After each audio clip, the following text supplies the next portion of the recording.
COVID vaccine live on the air and sends an important message of hope to a community with a long fear of vaccinations. And Cleveland cold. It's not all bad. Mike Polk Jr. reminds us what's great about Cleveland winters. What's new starts right now. And now, live from WKYC Studios, this is What's New.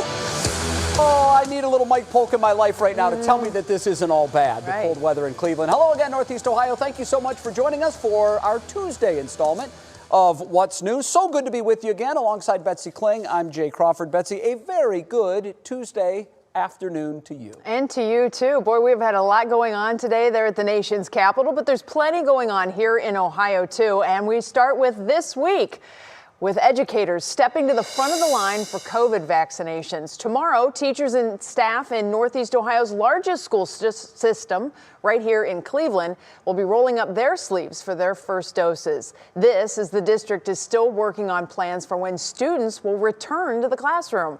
Romney Smith explains.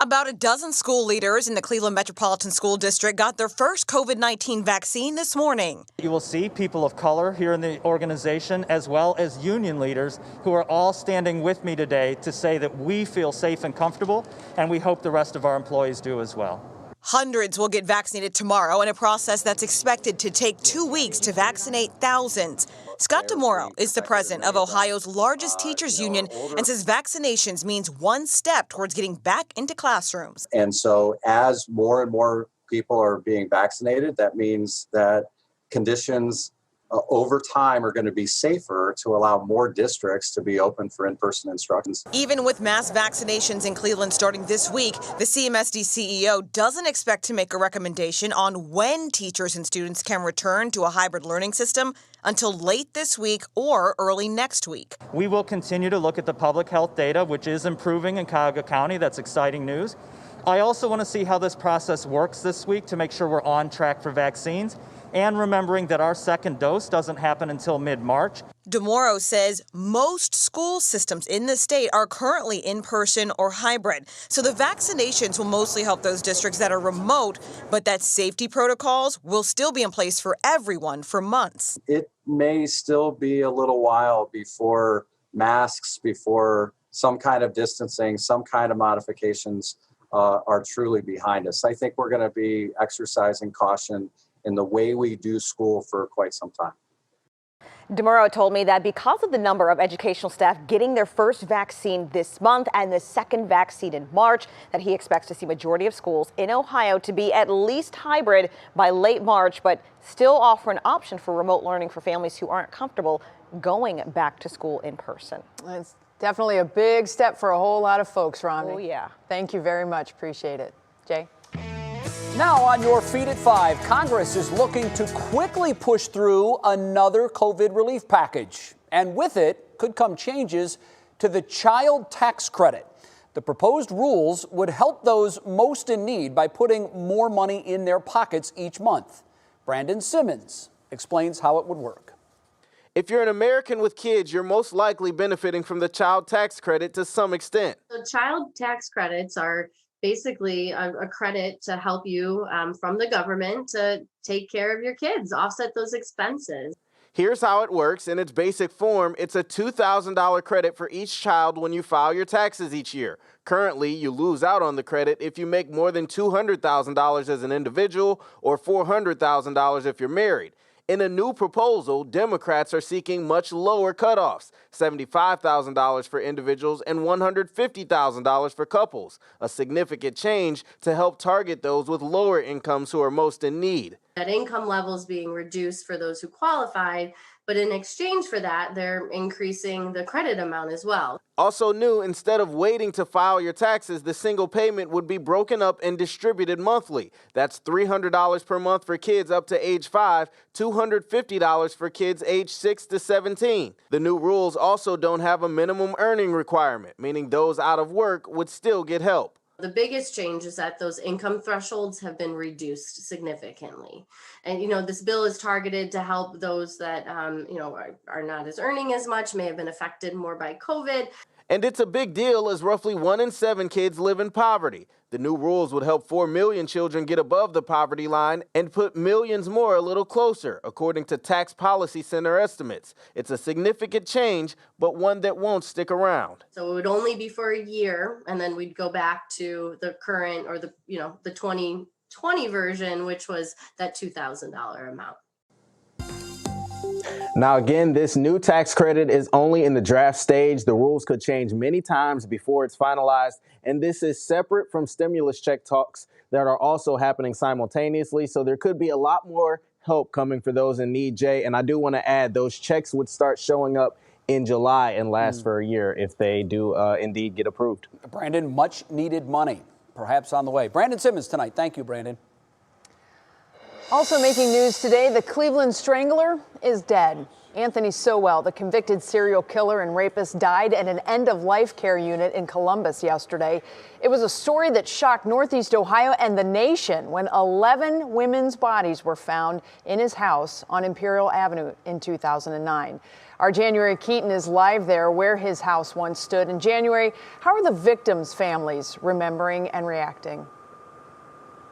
Well, it's been a mixed bag, bittersweet in both sides of that arena. As you see, I'm at 123rd and Imperial Avenue right now at the site, as you mentioned, of the home where Anthony Sowell took those 11 women's lives. Now behind me, you can see a memorial is erected for those women. And as you mentioned, it's some closure for the victim's family, but bittersweet. 51-year-old Sowell, he died in prison Monday of an unspecified terminal illness. He was sentenced to death back in 2011 after 11 women's bodies were found buried and displayed on his property on Cleveland's Imperial Avenue.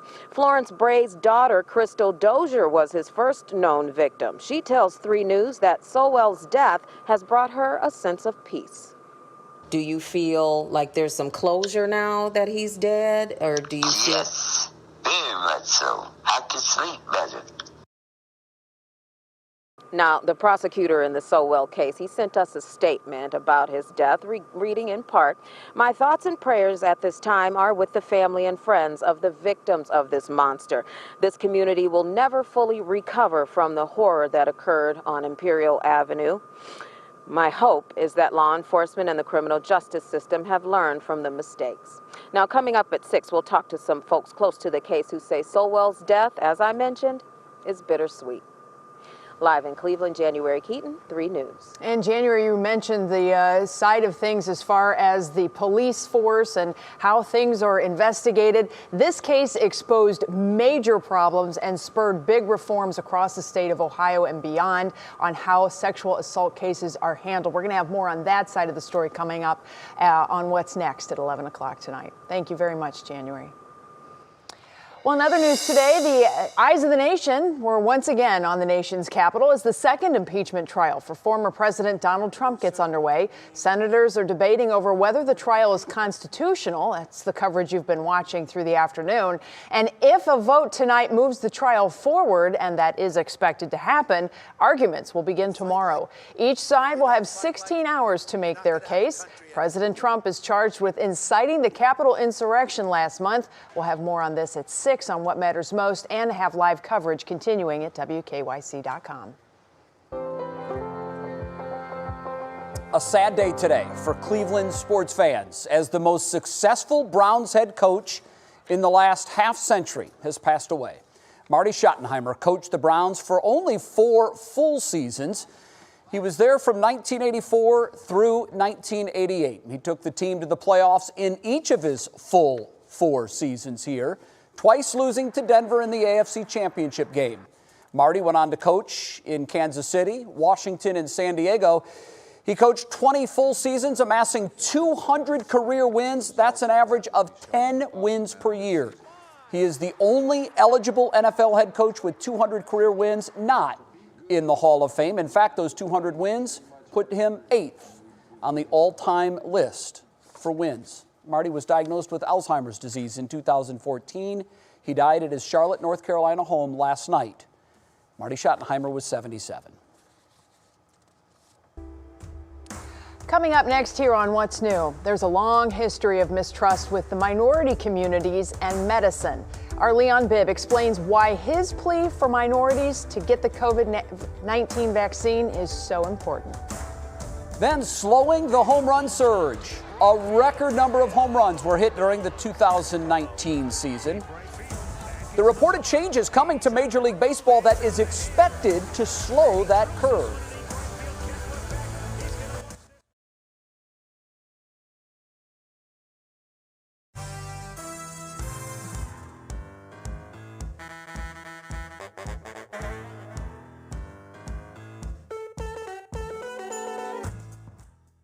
Real low.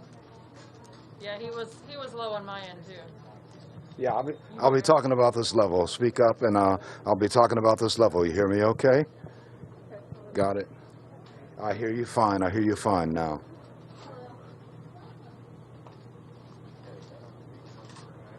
I hear you too. Just speak up a little bit.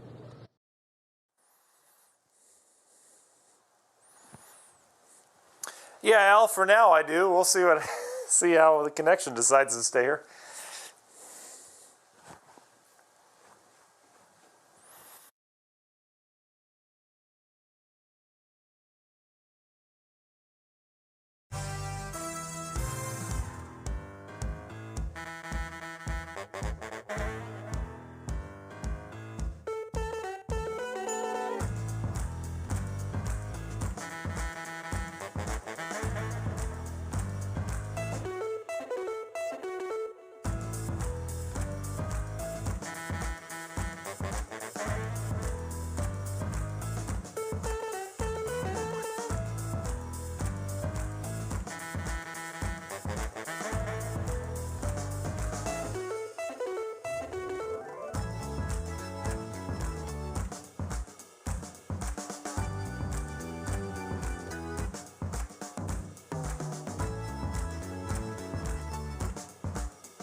Welcome back to What's New. And if you're casually watching, you might want to stop what you're doing and pay attention.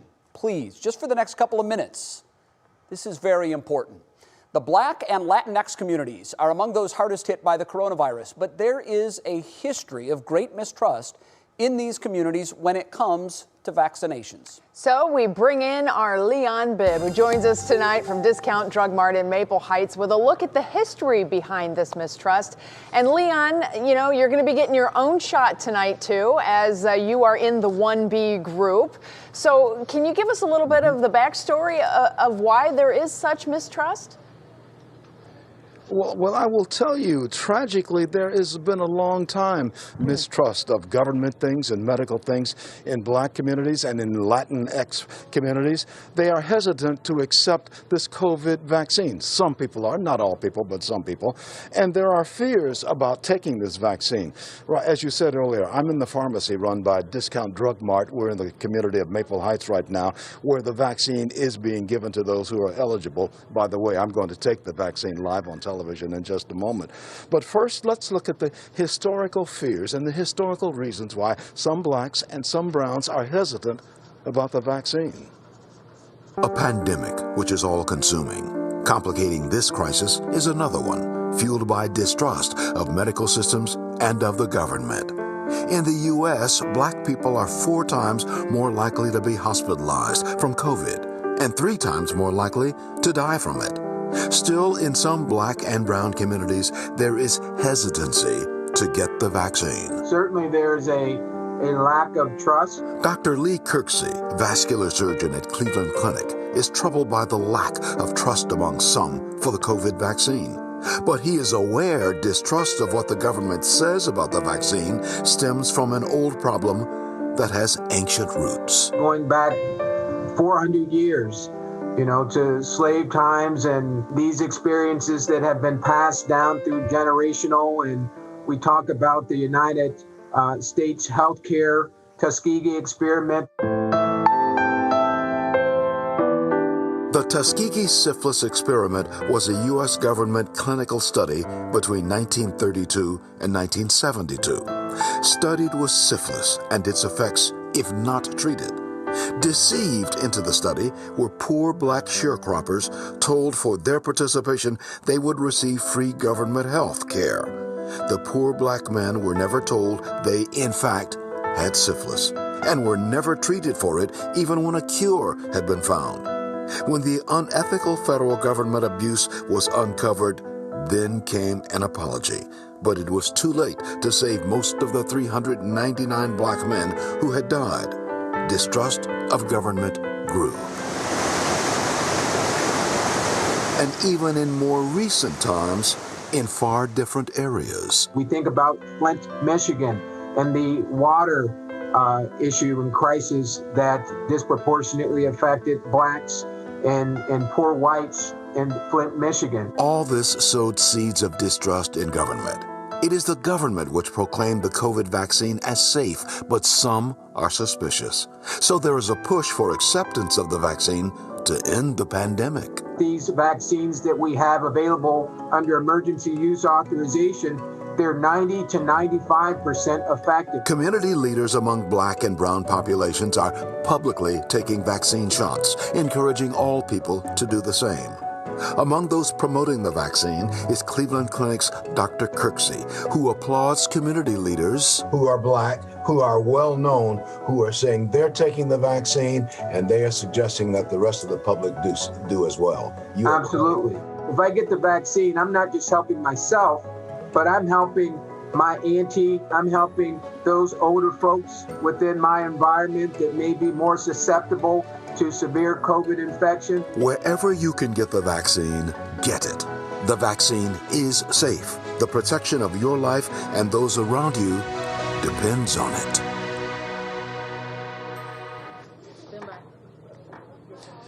And as I said, there are large-scale efforts to get blacks and Latinx people, everybody really who's eligible, to take the vaccine. That's one of the reasons I am here today at Discount Drug Mart in the community of Maple Heights. In a few minutes, I am going to take the vaccine, hoping this will encourage others to do the same. Yes, indeed, I am legally eligible to take this vaccine. I'm in that 1B group, as it's called. I'm going to take the vaccine live on television here on WKYC Channel 3. Going to do that live in just a few minutes. So I think you get the point. I get the point, and I will get the point, and you will watch, but only on 3 News. And I'm Leon Bibb. Let's go back inside. Thank you so much, Leon. You are such a leader in our community, and we really appreciate you doing this tonight, and hopefully your message gets out to a whole lot of folks. Get that arm ready, buddy. It is important, very important thing that Leon is doing.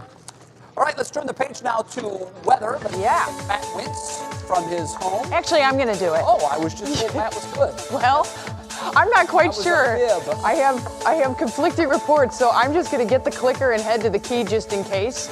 And we're just going to roll with it, right? I have no idea what Matt has on his graphics, so this is going to be super fun. We'll all find out together, won't we? Here's a look at the Lake Erie ice cover. And the interesting thing is, this is today's as of 1 p.m., 48.3% ice coverage. Remember, just 48 hours ago, we were significantly less. We've had cold air. We've got calm winds. That's the perfect setup with the water temperatures that are at or just above freezing. Remember, we're not talking just surface water. We're talking water at depth that is at or just right around freezing. So it's the perfect setup for us. Now, that being said, we still have some open areas. We've had a little disturbance that has moved through, and we're probably going to have some flurries that linger around northeast Ohio. The bulk of the heavier snow has been moving out. Boy, they got tagged in southern Ohio early this morning, but you can see all that snow is now out to the east coast. We have just whatever is kind of left on the backside of all this still to go tonight. night, and it's not really going to add up to much of anything. As a matter of fact, we've had some peaks of sunshine this afternoon. That has certainly been welcome. Our next weather maker is starting to line up out to the west, and that is something that we will be keeping a very close eye on, because as we head through tomorrow night, that whole storm system is going to ride right along the southern periphery of that polar vortex, that chunk of the polar vortex that dislodged and came farther south. That's why we are so cold. That also sets the storm track. That storm track doesn't look to budge much as we go through the next 7 to 10 days. So that means we will be very busy with storm after storm after storm passing through, some stronger than others, but for the most part, it does look like several bouts of snow will be staying with us. Wind chills in the next 48 hours, things are not improving all that much. Notice that up here in the northern Great Lakes, they have wind chills 25 to 30 below zero. Our wind chills single digits and teens through the night tonight into the day tomorrow. Here's your National Design Mar hour-by-hour forecast. Light winds, so we're going to see a lot of ice expansion out there on the lake, but that also helps us out because it doesn't drop our wind chills completely off the surface. It just drops the wind chills down into the single digits, which by this point, I mean, come on, we've already had single digit and below zero wind chills, so we're doing all right. Temperatures by tomorrow afternoon should recover back into the 20s with our next round of snow kind of skirting to the south. Boy, Jay, I'll tell you what, they are getting a huge ice storm far south. That's going to be kind of interesting for them. That's in the Tennessee Valley. Not a lot more snow coming for us as we go through the next 24 hours. I'm desperately trying to get to the 7-day forecast because I'm getting wrapped. There's tomorrow morning, temperatures in the 20s. Tomorrow afternoon, we're going to stay in the 20s. I've got to go figure out what's going on with Matt's graphics. And Jay, I'm going to send it back to you. All right, we'll get a full look at the forecast coming up in the next half hour. That's our promise. Next on What's New, Zoom fail. You've got to see the story behind the cat filter and how it appeared in the same Zoom as a judge. Funny, but not funny, at least for the lawyer.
Welcome to Petite Triangle Cafe. Very fun to say. Little place there in Ohio City. It's our featured foodie neighborhood for Save Our Sauce. They offer French dishes for in-person and takeout right now, and they even have a heated enclosed patio out front that they tell us is very busy.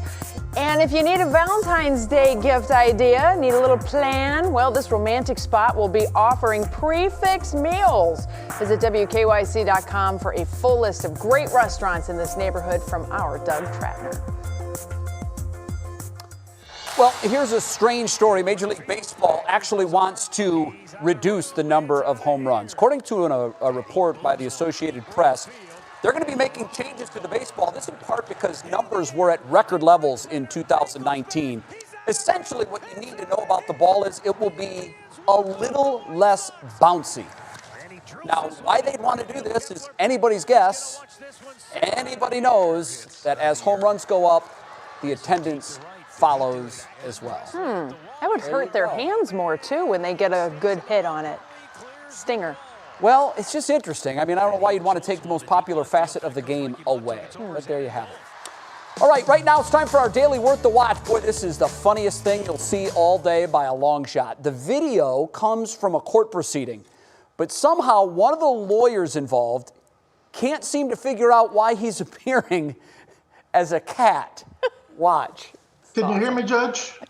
I can hear you. I think it's a filter. It is, and I don't know how to remove it. I've got my assistant here. She's trying to, but look at the other lawyer, I'm Betsy. prepared to go forward with it. I'm here live. I'm not a cat. I'm here live. I'm not a cat. It's pretty clear what happened here. The lawyer must use the same computer as his kids, and one of them added a cat filter for video on Zoom calls. It's been shared over 100,000 times on Twitter.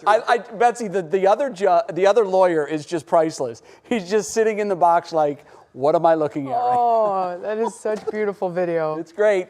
All right, ahead in the next half hour of What's New, Leon Bibb is going to join us live. Remember, he's getting that COVID-19 vaccine. He's going to do it live on the air. It's all part of an effort to encourage the black community to get the vaccine. And then we know it's going to be cold outside and winter can be challenging, but it's not all bad. Our Mike Polk Jr. shows us all the good things about living here this time of the year. Oh.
I got on, just basically, yeah, how much time I got on this segment? Yeah, how much time do I have?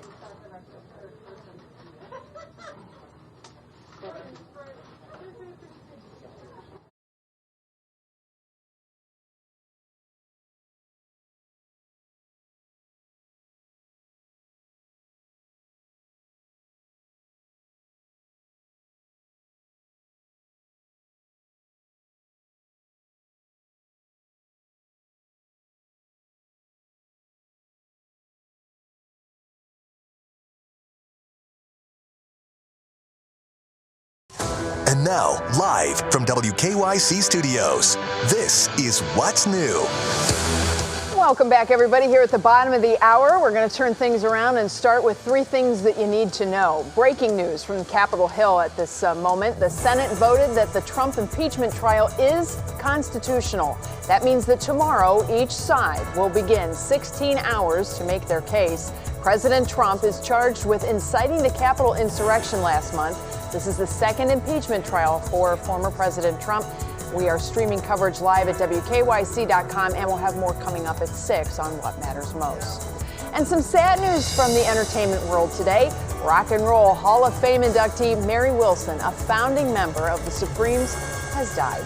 Her publicist says Wilson passed away suddenly at her home in Nevada yesterday. Wilson began her amazing career in Detroit in 1959 as a singer in the Primettes. Wilson, Diana Ross, and Florence Ballard later became known as the Supremes, Motown's most successful group of the 60s. She was also a best-selling author, motivational speaker, businesswoman, and U.S. cultural ambassador. Wilson was 76 years old. And finally, here's a look at our daily coronavirus figures. We see the typical Tuesday bump in cases. That usually happens because testing is dramatically increased after a fairly idle weekend. We're adding a new metric today. We're going to begin showing you how many vaccinations Ohio has given out to date. You see that number there on the top. Over 1,035,000 vaccinations, meaning 2.6 of the population has been vaccinated. Positivity rate down a click, 6.1% from 6.2% yesterday. Well, now we turn to our top talker, and we saw him in the chair. He's getting ready, and we are checking back in with Leon Bibb. Yeah, in the last half hour, Leon explained why there is distrust between the black community and the medical profession. Now he's ready to get his own COVID vaccine. He's going to do it live on the air. Hello, Leon. We turn it over to you, and we say good luck. Oh, thank you, Jay. Thank you, Betsy. Let me tell you, I rarely bring the public into doctor's offices and pharmacy places when I get shots or have anything medically done. But this instance is different. I'm working with my friend here, Ed Saxon. He's a pharmacist here at Discount Drug. We're at Discount Drug Mart, which is located in Maple Heights. We're at that facility right now, and we're going to do the vaccine. Yes, sir. Yes, sir. What am I going to expect to feel, Ed Saxon? You're the pharmacist. You're going to experience a small prick. And the vaccine, depending upon the one you get, it might be kind of cold. But that's all you're going to experience. And then after that, I'm going to observe you for like 15 minutes to make sure you're okay. Yeah. It's going to be a very pleasant experience. Oh, it's always a pleasant experience to stay healthy. Yes, because this is important because there's a number of blacks and Latin people have declined or want to decline taking the vaccine. They have fears. And you saw my report maybe 15 minutes ago on why they have fears. But there's nothing to fear. This is legitimate. This is good. This is safe. And it is effective, is what the doctors are telling me. And so we'll let you do your thing, Ed Saxon. Where do we go? What do we do first? Okay, first I want to ask you to roll up your sleeve. Okay. Mr. Bibb, would you happen to have any questions on this vaccine, sir? Which one am I getting? You are receiving the Moderna vaccine, sir. It is going to be good. Your second shot's going to be in between 28 days and 6 weeks, okay? Okay. So Discount Drug Mart, after I give you this first shot, they're going to contact you. You don't have to do anything. You don't have to worry about your second dose. You're going to get a phone call, make an appointment at your time, and you're going to call me. We're going to talk it over. You're going to come in for dose number 2. And my friend Ed Saxon's going to take care of me, but that's going to be a few weeks from now. Yes, a few weeks from now. So okay. Now the shot is in your shoulder. Right. Okay. And it's not going to be painful at all. Well, I've had shots throughout my life. I'm old enough to remember taking the polio vaccine. Look at that, man. Shot right there. Doesn't and a little cold, a little bit. There you go. is. It's as easy as that. It's as easy as that. I barely felt it. Now listen, I got to give you cash and prizes. You get a free Drug Mart Band-Aid, Okay. which makes the experience great. There you go, sir. And that's it. So there you go. I mean, you did it, Leon. No nothing. No blood, no nothing. And I thank you for allowing me to ask you the questions, to take your temperature. And of course, you see me Yeah. dialed up in my COVID gear. Yeah, Ed Saxon is the pharmacist, and you're doing this all day long. All day long, and it's a pleasure to do it. Yeah, it's a pleasure to meet you, and thank you so much for helping us tell our story on why it's important for everyone eligible to get this vaccine. I'm in the age group. I'm in that over 65 age group to take this vaccine, so Yes, sir. I'm not jumping the line. Yes. I'm right on time, and I'm trying to stay healthy, and we want everybody out there to stay healthy, and we're even wearing our masks and all of that. Absolutely, you feel sir. good about what we've done today? I feel very good. It gives me a chance as a pharmacist to step up and to show what we can do in pharmacy and what Discount Drug Mart can do for our customers. Oh, Ed Saxon, he's the guy. All right. All right. A lot of good guys who are Can doing we this all request over the him? country. That's my question. Leon, can you ask him? Can we get on his list? Can we request him? Can I write Ed Saxon? They want to know, can I request you when I need my next shot? Absolutely, sir. If you There you if go. you enjoy that experience and it makes you feel calm and at peace to see me again, Yeah. I will love that. And you're going to watch me for the next 15 minutes or so to make sure Absolutely. there's no reaction. Yep, the State Board of Pharmacy, because the vaccine is fairly new, they want us to observe you. It's an extra precaution. Okay. Did it hurt, Well, there you Leon? have it. I've taken the Moderna. I'm in good shape. Did it hurt? Say that again, please. No, it did not hurt at all. I'm Awesome. telling you, I was talking to you the entire time. That's true. It did not hurt at all. I've taken all kinds of shots over my life. I'm old enough to have taken the polio shot when it first came out. When I was in elementary school. So I've taken shots. All right. Well, this Leon. one did not hurt at all. Well, that's wonderful. And our thanks to our friends over there at Discount Drug Mart for helping us out today. And Leon, thank you for doing this. And folks, it is such an important message that he's sending to just get those vaccines and get it done. All right, 15 minutes, Leon, you're on the clock. No funny stuff, mister. Yeah. Thank you so much. And we'll Hope see you you got again the coming point. up. I got the point. There you go. Okay, well, we'll see you again All right. coming up Okay. at 6 on Thank What you, Bob. Matters Okay, Most. good. Bye-bye. Coming up next on What's New, we check in with Stephanie. She's going to tell us what's clicking in Cleveland. We're going to see how Clevelanders are remembering Marty Schottenheimer. And then we all know it's cold outside, but instead of complaining, our Mike Polk Jr. is showing us all the reasons why the cold weather is a good thing. And as we head to break here, today's Black History Moment. Romney Smith introduces us to the first black woman to become a White House photographer. She was training right here in Ohio. Sharon Camille Farmer attended Ohio State University and graduated with a degree in photography. After freelancing a few years, she worked at the Smithsonian and the Washington Post before being selected to document the president. In 1993, Sharon Camille Farmer became the first black woman to become a White House photographer, traveling the world with President Bill Clinton and former First Lady Hillary Clinton.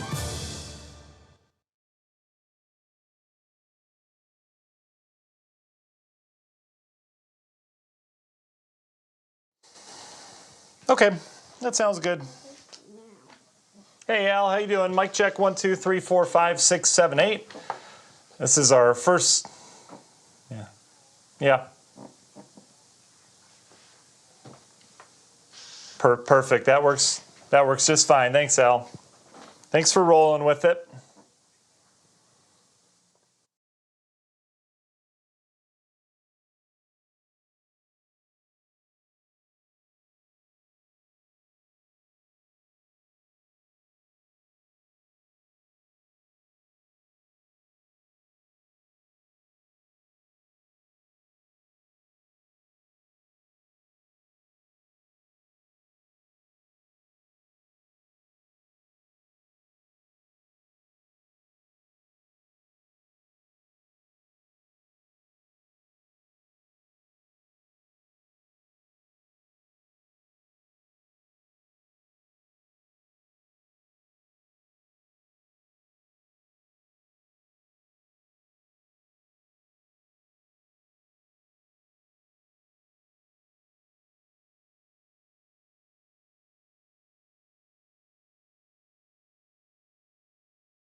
All right, I still have the clicker here just in case, but Matt has relocated, reestablished, and is ready to go. Yeah. Hi, Matt.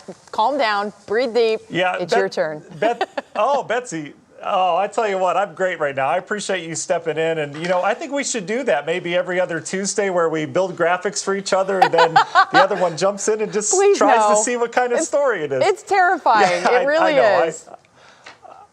Yeah, and I was watching you, too, while my internet decided to drop right before on air, and I was like, you got to go, Betsy, you got to go, because I stacked a lot of graphics in there. So you did great. I appreciate that. And you know what? We're back to where we started almost a year ago. I'm going to be doing shots from the playroom from now on because I am sick of that internet connection down there for sure. So I want to start with some good news, Northeast Ohio. We've been locked into the clouds and cold. I get it.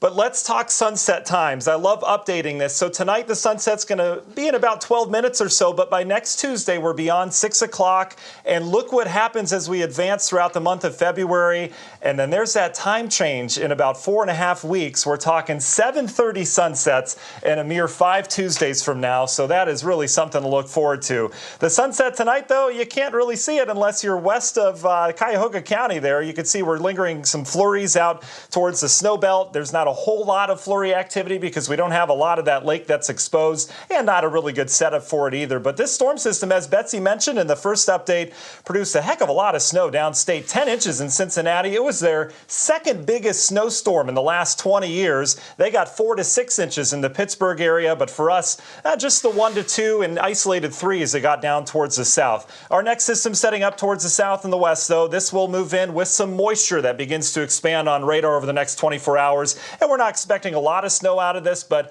over the days to come, boy, this setup is not going away, and we're likely going to have storm system after storm system. Some will produce some lighter snow. Some we're really going to have to keep an eye on. Wind chills over the next 24 hours. We're right on that line between that bitter cold and just cold, and I think we're going to stay in the just cold category as the bitter cold stays towards Chicago and up towards Minneapolis. Your National Design Mart hour by our forecast. Keeping those clouds around tonight, I do think we'll continue with these pockets of clearing. If you do have some clearing tonight, boy, you're going to drop in a hurry. We may have lows near 10 degrees in spots. The rest of us will be in the teens. And your Northeast Ohio Wednesday, we'll see increasing clouds after some sun peaks. And there's that scattered snows that moves through, favoring areas down to the south. Not really a big deal in terms of accumulating snow. The bulk of the snow with this will be actually towards the Delmarva Peninsula and back towards areas of Virginia, where they're expecting over a foot in the mountains from this.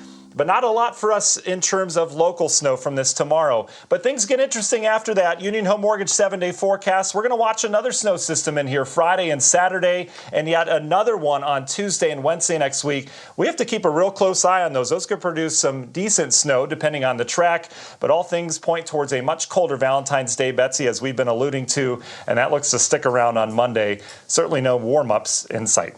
No, unfortunately, that is not going to be the case. And boy, send one out to the friends in Kentucky and Tennessee. They are getting an ice storm in the next 24 hours, and they've got some big problems down that way. We're just getting a few flurries, so we got this. All right, Matt, we'll see you again coming up at 7. We got this. Well, this is the time of year when many of us start to question our choice to live in a cold climate. And with the forecast looking pretty chilly for a stretch, as you just saw there, it's easy to feel like this is never going to end.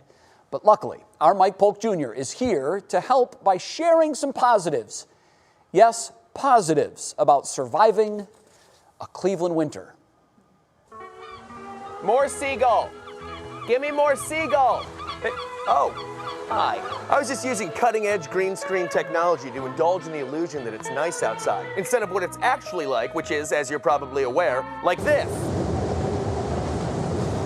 So you can see why I strongly prefer to delude myself. We are currently in a bit of a chilly spell brought on by a polar vortex, which sounds like a Mountain Dew flavor that is only available at Taco Bell for a limited time, but is, in fact, a cluster of cold air that periodically wanders down from the north to make all of our lives difficult and cold for a while. Fortunately, I'm certain we must be through the worst of it by now, and things should probably be warming up soon. In fact, let's take a look at the 10-day forecast here and...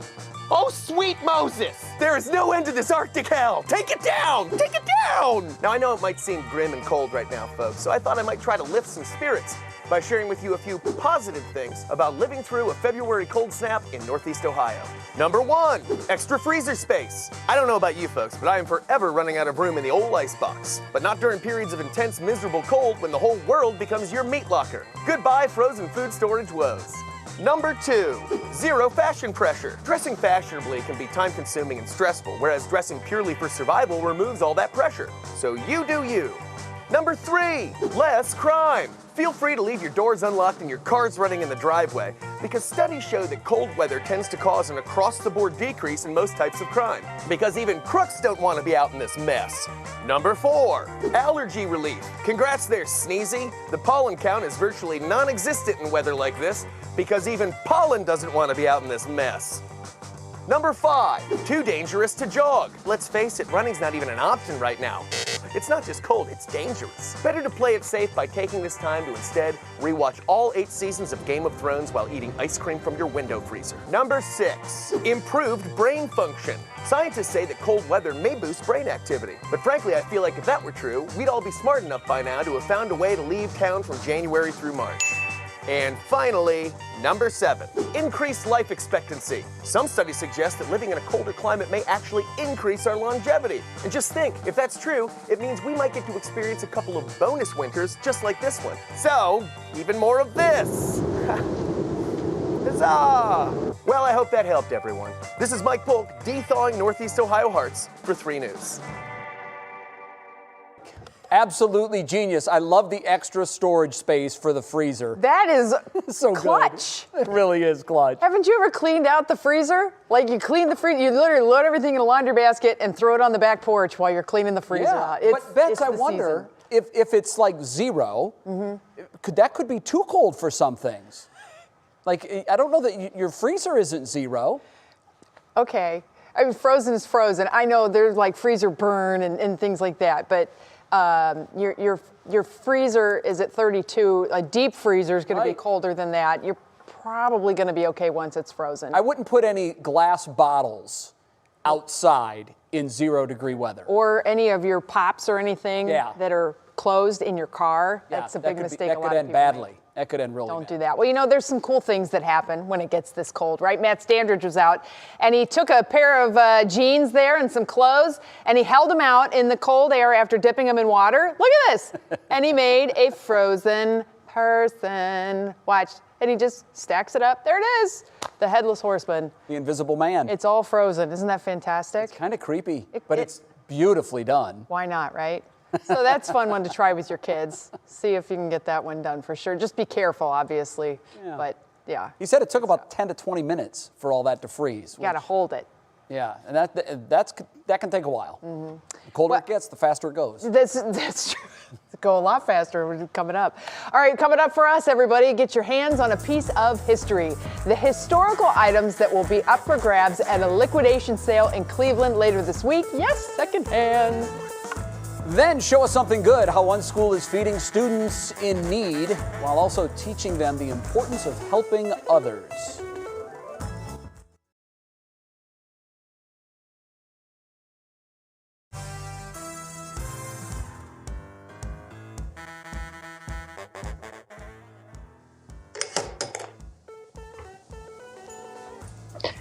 Hey, Al, we are starting today by remembering the life of Marty Schottenheimer. Okay, let's head over there. I do.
Well, it's time now to see what's clicking in Cleveland, and for that, we turn to our digital anchor, Stephanie Haney. Hi there, Stephanie. Hi, Betsy. We are starting today with remembering the life of former Browns coach Marty Schottenheimer. Former players like Bernie Kosar, Drew Brees, and Tony Gonzalez thanked him for his impact on their lives and promised his legacy would live on. Family of past players, like the daughter of Clay Matthews, shared kind words for Marty's family, and reporters are sharing stories like how he'd stick around for hours to sign autographs, and the Pro Football Hall of Fame posted a tribute as well. And, of course, his past teams celebrated his leadership, including the Patriots, Kansas City, and, of course, the Browns, where he went to the playoffs 4 times and won 3 divisional titles with Kosar. Our condolences go out to everyone whose lives he touched. And if you're into vintage shopping, you might want to head to downtown Cleveland this weekend. 2 historic collections from 2 Hunting Valley mansions will be up for grabs, selling things like fine art, antique rugs, and 16th century books. The sale is being held downtown at the Madison starting at 3 p.m. on Thursday and going through Sunday. It's indoors and masks are required. And we have a roundup of our Save Our Sauce features with 10 restaurants in Ohio City to try right now. The Black Pig is a great old world style option with an in-house butcher. They make their own pasta and have a great seafood selection too. And there's also Mason's Creamery. You probably know it for its ice cream, but when it gets cold, they add ramen to the menu with pork, chicken, and I love this one, the veggie versions. And of course, you can also get ice cream there now too. Now, Betsy, we've all got to eat, so this is a great way to support our local restaurants, and we have a lot more options on WKYC.com. Many days old when I found out an ice cream place has ramen noodles. That is like the best of both worlds coming together. All right, Stephanie, thank you so much. Perfect. We'll see you again tomorrow. Jay? Next up, feeding the need, the creative lengths that one school is going to make sure no student is ever hungry. Then on What Matters Most at 6, our Will Ewick looks into how the bitter cold is impacting firefighters trying to help out homeowners.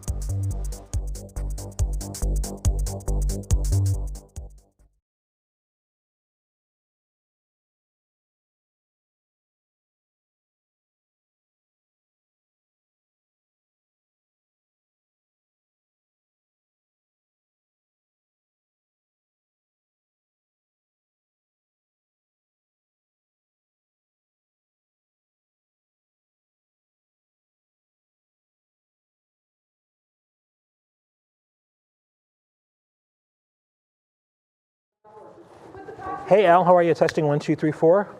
1, 2, 3, 4, 5. Mic's on. It's all good. Hey, mic check. 1, 2, 3. Mic check. 1, 2, 3. Mic check. What's that? Lead at 11. Yeah. No, lead? No. It was just a VOSOT. Then I did another package.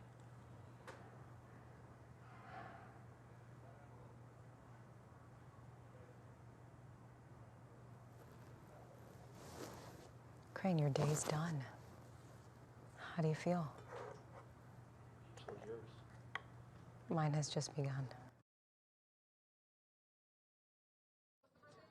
I'm feeling good. Yeah, I'll be talking about this stuff. You hear me okay? You hear me okay?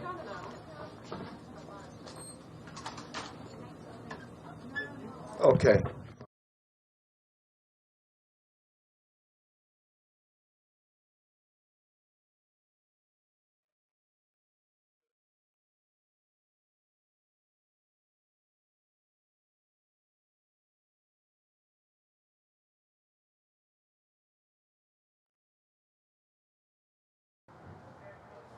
Mic check, it's Ronnie at 6 o'clock. We're talking about CMSD. Okay. Yes, sir?